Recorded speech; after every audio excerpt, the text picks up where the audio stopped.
നമസ്കാരം. സ്വാഗതം. നിങ്ങൾക്കൊരു പുസ്തകം വായിക്കുമ്പോഴോ അല്ലെങ്കിൽ ഒരു സിനിമ കാണുമ്പോഴോ ഇതെന്തൊരു റിയാലിസ്റ്റിക്കായ കഥാപാത്രം എന്നോ അല്ലെങ്കിൽ ആ സിനിമ കണ്ടുകഴിഞ്ഞപ്പോൾ മനസ്സിലെ ഭാരമെല്ലാം ഇറക്കിവെച്ച പോലെ തോന്നുന്നു എന്നോ എപ്പോഴെങ്കിലും തോന്നിയിട്ടുണ്ടോ? തീർച്ചയായും. നമ്മൾ വളരെ സാധാരണമായി ഉപയോഗിക്കുന്ന ഈ വാക്കുകൾക്ക് പിന്നിൽ ശരിക്കും 2000-ലധികം വർഷം പഴക്കമുള്ള ചില ആശയങ്ങളുണ്ട്. ഇന്ന് നമ്മൾ ആ ആശയങ്ങളുടെ ഉറവിടത്തിലേക്ക്, അതായത് പുരാതന ഗ്രീസിലേക്കാണ് പോകുന്നത്. അതെ, നമ്മൾ ഇന്ന് ചർച്ച ചെയ്യുന്നത് കലയെക്കുറിച്ചുള്ള ഒരുപക്ഷെ ഏറ്റവും പഴയതും ശക്തവുമായ ഒരു സംവാദത്തെക്കുറിച്ചാണ്. ഒരു വശത്ത് കല നമ്മളെ സത്യത്തിൽ നിന്ന് അകറ്റുന്ന അപകടകരമായ ഒരു കള്ളമാണെന്ന് വിശ്വസിച്ച പ്ലേറ്റോ, മറുവശത്ത് അല്ല, കല മനുഷ്യന് അറിവും ഒരുതരം മാനസികമായ ശുദ്ധീകരണവും നൽകുന്ന മഹത്തായ ഒന്നാണെന്ന് വാദിച്ച അദ്ദേഹത്തിന്റെ ശിഷ്യൻ അരിസ്റ്റോട്ടിൽ. ഈ ഒരു ആശയ സംഘട്ടനമാണ് പാശ്ചാത്യ സാഹിത്യ വിമർശനത്തിന്റെ അടിത്തറ എന്ന് തന്നെ നമുക്ക് പറയാം. അതെന്റെ ആദ്യത്തെ ചോദ്യം ഇതാണ്. ഈ ഒരു സംവാദം തുടങ്ങുന്നത് ഗ്രീസിൽ മാത്രമായിരുന്നോ, അതോ ലോകത്തിന്റെ മറ്റു ഭാഗങ്ങളിലും കലയെക്കുറിച്ച് ആളുകൾ ഇങ്ങനെയൊക്കെ ചിന്തിച്ചിരുന്നോ? കാരണം നിങ്ങളുടെ നോട്ടുകളിൽ ഭരതമുനിയുടെ രസം, ജപ്പാനിലെ യുഗെയിൻ പോലുള്ള ചില വാക്കുകളൊക്കെ ഞാൻ കണ്ടിരുന്നു. വളരെ ശരിയായ ഒരു പോയിന്റാണിത്. കലയെ വിലയിരുത്താനുള്ള ഒരു ശ്രമം അത് ഒരു സ്ഥലത്ത് ഒതുങ്ങി നിന്നില്ല. ഓരോ സംസ്കാരവും അതിൻ്റേതായ വഴികൾ കണ്ടെത്തുകയായിരുന്നു. ഇന്ത്യയിൽ ഭരതമുനി നാട്യശാസ്ത്രത്തിൽ രസം, ഭാവം തുടങ്ങിയ ആശയങ്ങളിലൂടെ ഒരു കലാസൃഷ്ടി പ്രേക്ഷകന്റെ മനസ്സിൽ എങ്ങനെയാണ് വൈകാരികമായ അനുഭവങ്ങൾ ഉണ്ടാക്കുന്നതെന്ന് വിശദീകരിച്ചു. ശരി. ജപ്പാനിൽ യുഗേൻ എന്ന വാക്കുകൊണ്ട് അവർ ഉദ്ദേശിച്ചത് ഒരു വാക്കുകൾക്കതീതമായ വളരെ നിഗൂഢമായ ഒരു സൗന്ദര്യാനുഭവത്തെയാണ്. പക്ഷെ പ്ലേറ്റോയും അരിസ്റ്റോട്ടിലും തുടങ്ങിവെച്ച ആ സംവാദം പാശ്ചാത്യ ലോകത്തെ ചിന്തയെ ഏറ്റവും കൂടുതൽ സ്വാധീനിച്ചു. അതുകൊണ്ടാണ് നമ്മൾ അവിടെ നിന്ന് തുടങ്ങുന്നത്. ഓക്കെ, അപ്പം നമുക്ക് ആ വലിയ ഗ്രീക്ക് സംവാദത്തിലേക്ക് വരാം. ലോകത്തിലെ ഏറ്റവും വലിയ ചിന്തകരിലൊരാളായ പ്ലേറ്റോ എന്തിനാണ് കവിതയും കലയെയും ഇത്രയധികം സംശയത്തോടെ കണ്ടത്? കവിത യാഥാർത്ഥ്യത്തിൽ നിന്ന് 3 ഇരട്ടി അകലെയാണ് എന്ന അദ്ദേഹത്തിന്റെ വാദം. അത് കേൾക്കുമ്പോൾ തന്നെ ഒരു കൗതുകമുണ്ട്. എന്താണ് അതുകൊണ്ട് അദ്ദേഹം ഉദ്ദേശിച്ചത്? പ്ലേറ്റോയുടെ ആ ആശയം മനസ്സിലാക്കാൻ അദ്ദേഹത്തിന്റെ പ്രശസ്തമായ 3 കട്ടിലുകളുടെ ഉദാഹരണം നമ്മളെ സഹായിക്കും. പ്ലേറ്റോയുടെ ചിന്തയിൽ നമ്മൾ ഈ കാണുന്ന ലോകം ഒരു യഥാർത്ഥ ലോകമല്ല, അതൊരു നിഴൽ മാത്രമാണ്. ഒരു നിഴൽ മാത്രം? അതെ. എല്ലാത്തിനും ഒരു അടിസ്ഥാനപരമായ സത്ത അല്ലെങ്കിൽ ഒരു ആശയം, അതായത് ഫോമുണ്ട്. അത് ദൈവികമാണ്. അതാണ് യഥാർത്ഥ സത്യം. അപ്പോൾ ഒന്നാമത്തെ കട്ടിൽ ആ ദൈവം സൃഷ്ടിച്ച കട്ടിലിന്റെ സത്തയാണ്.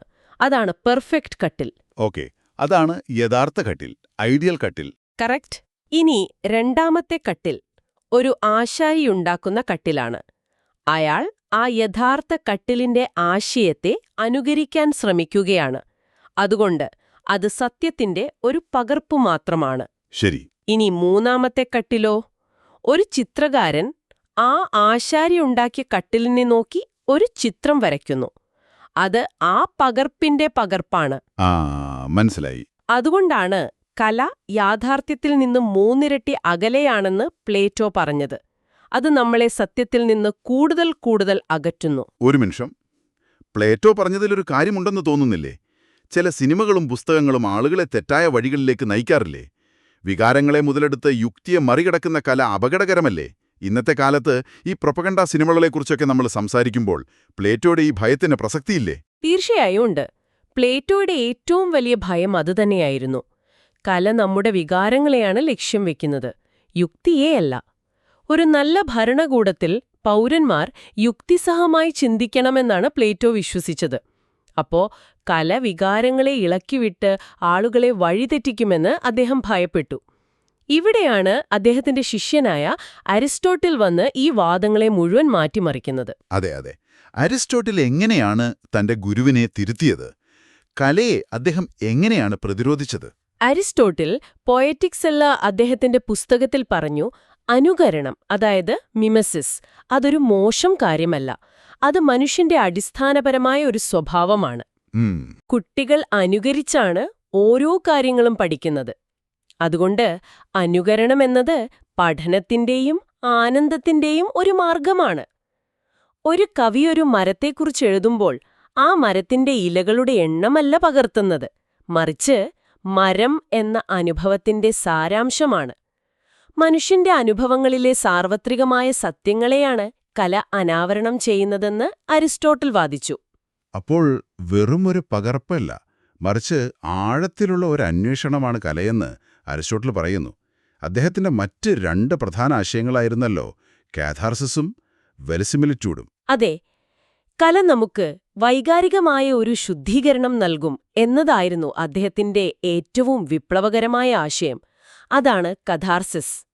പിന്നെ ഒരു കഥ വിശ്വസനീയമാകണമെങ്കിൽ അതിന് വസ്തുതാപരമായ കൃത്യതയല്ല, മറിച്ച് യാഥാർത്ഥ്യ പ്രതീതി അഥവാ വെരിസിമിലിറ്റ്യൂഡാണ് വേണ്ടതെന്നും അദ്ദേഹം പറഞ്ഞു. ഈ ആശയങ്ങളിലൂടെ പ്ലേറ്റോയുടെ എല്ലാ വാദങ്ങളെയും അരിസ്റ്റോട്ടിൽ ഖണ്ഡിക്കുകയായിരുന്നു. ഈ കാഥാർസിസ് എന്ന ആശയം വളരെ രസകരമായി തോന്നുന്നു. നമ്മൾ ഭയപ്പെടുത്തുന്ന ഹൊറർ സിനിമകളോ അല്ലെങ്കിൽ ഒരുപാട് ദുഃഖം നിറഞ്ഞ ട്രാജിക് സിനിമകളോ കാണുന്നത് ആസ്വദിക്കാറുണ്ടല്ലോ. യഥാർത്ഥ ജീവിതത്തിൽ നമ്മൾ ഒഴിവാക്കാൻ ശ്രമിക്കുന്ന വികാരങ്ങൾ ഒരു സ്ക്രീനിൽ കാണുമ്പോൾ നമുക്ക് എന്തുകൊണ്ടാണ് ഒരു തരം ആനന്ദം ലഭിക്കുന്നത്? ഈ ചോദ്യത്തിന് ഉത്തരം തരാൻ കാഥാർസിസിന് കഴിയുമോ? കൃത്യമായി. ആ ചോദ്യത്തിനുള്ള ഉത്തരമാണ് കാഥാർസിസ്. അരിസ്റ്റോട്ടിൽ പറയുന്നത്, ഒരു ദുരന്ത നാടകമോ സിനിമയോ കാണുമ്പോൾ നമ്മൾ ആ കഥാപാത്രങ്ങളുമായി ഒരു താദാത്മ്യം പ്രാപിക്കും. അവരുടെ ദുഃഖത്തിൽ നമ്മൾ സഹടപിക്കും. അവർക്ക് സംഭവിക്കുന്ന ദുരന്തങ്ങൾ നമുക്ക് വരുമോ എന്ന് ഭയപ്പെടുകയും ചെയ്യും. നമ്മുടെ ഉള്ളിൽ അടക്കിവെച്ചിരിക്കുന്ന ഈ ഭയം, സഹതാപം തുടങ്ങിയ വികാരങ്ങളെ ഒരു സുരക്ഷിതമായ അന്തരീക്ഷത്തിൽ അനുഭവിച്ച് തീർക്കാനുള്ള അവസരമാണ് കല നമുക്ക് തരുന്നത്. ഒരു ഉദാഹരണം പറയാമോ? തീർച്ചയായും.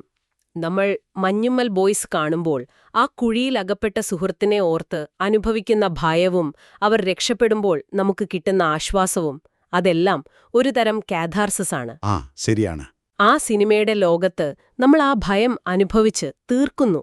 അതോടെ നമ്മുടെ ഉള്ളിലെ പിരിമുറുക്കങ്ങൾക്കൊരു മോചനം ലഭിക്കുന്നു. സിനിമ കഴിയുമ്പോൾ നമുക്ക് ഭാരം കുറഞ്ഞതുപോലെയും ഒരു പുതിയ ഉൾക്കാഴ്ച ലഭിച്ചതുപോലെയും തോന്നും. അതാണ് കാഥാർസിസിന്റെ ശക്തി. അത് വളരെ വ്യക്തമായി. ഈ പറയുന്ന വികാരശുദ്ധീകരണം നടക്കണമെങ്കിൽ നമ്മൾ ആ കഥ പൂർണ്ണമായി വിശ്വസിക്കണ്ടേ?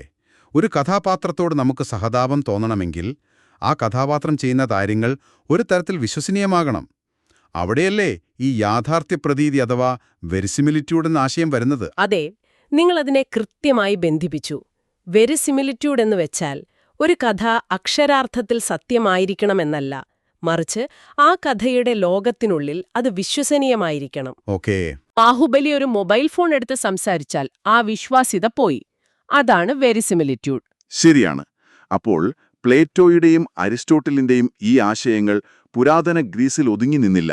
കാലം മാറിയതനുസരിച്ച് ഈ ആശയങ്ങൾക്കും മാറ്റങ്ങൾ വന്നു. മിമേസിസ് അഥവാ അനുകരണം എന്ന ആശയം തന്നെ നവോത്ഥാന കാലഘട്ടമായപ്പോഴേക്കും എങ്ങനെയാണ് മാറിയത്? നവോത്ഥാന കാലഘട്ടത്തിൽ സർ ഫിലിപ്പ് സിഡ്നിയെപ്പോലുള്ള ചിന്തകർ അരിസ്റ്റോട്ടിലിന്റെ ആശയങ്ങളെ വീണ്ടും തെരമയ്ക്ക് കൊണ്ടുവന്നു. അവർ പറഞ്ഞു, കവിത പ്രകൃതിയെ അതേപടി പകർത്തുകയല്ല, മറിച്ച് അതിനെ മെച്ചപ്പെടുത്തുകയാണ് ചെയ്യുന്നത്. മെച്ചപ്പെടുത്തുകയോ? അതെങ്ങനെ? ഒരു ചിത്രകാരൻ വരയ്ക്കുന്ന മനോഹരമായ ഒരു ചിത്രം ചിലപ്പോൾ യഥാർത്ഥ പ്രകൃതിയേക്കാൾ സുന്ദരമായിരിക്കാം. അതുപോലെ ധീരനായ ഒരു നായകനെ സൃഷ്ടിക്കുന്നതിലൂടെ കവി നമുക്ക് ധൈര്യത്തിന്റെ ഒരു മാതൃക കാണിച്ചു തരികയാണ്. അപ്പോൾ മിമസിസ് എന്നത് കേവലം അനുകരണമല്ല, മറിച്ച് ആനന്ദിപ്പിക്കാനും പഠിപ്പിക്കാനും കഴിവുള്ള ഒരു സൃഷ്ടിപരമായ പ്രക്രിയയായി മാറി. അപ്പോൾ വെരിസിമിലിറ്റ്യൂഡ് എന്ന ആശയമോ പിന്നീട് വന്ന എഴുത്തുകാരും വിമർശകരും അതിനെങ്ങനെയാണ് ഉപയോഗിച്ചത്? നിയോ ക്ലാസിക്കൽ കാലഘട്ടത്തെക്കുറിച്ച് കേട്ടിട്ടുണ്ട്. അവർക്കിതിനെക്കുറിച്ച് വളരെ കർശനമായ നിയമങ്ങളുണ്ടായിരുന്നു എന്ന് തോന്നുന്നു. ശരിയാണ്. 17-ാം നൂറ്റാണ്ടിലെ നിയോ ക്ലാസിക്കൽ വിമർശകർ കലയിൽ യുക്തിക്കും നിയമങ്ങൾക്കും വലിയ പ്രാധാന്യം നൽകി.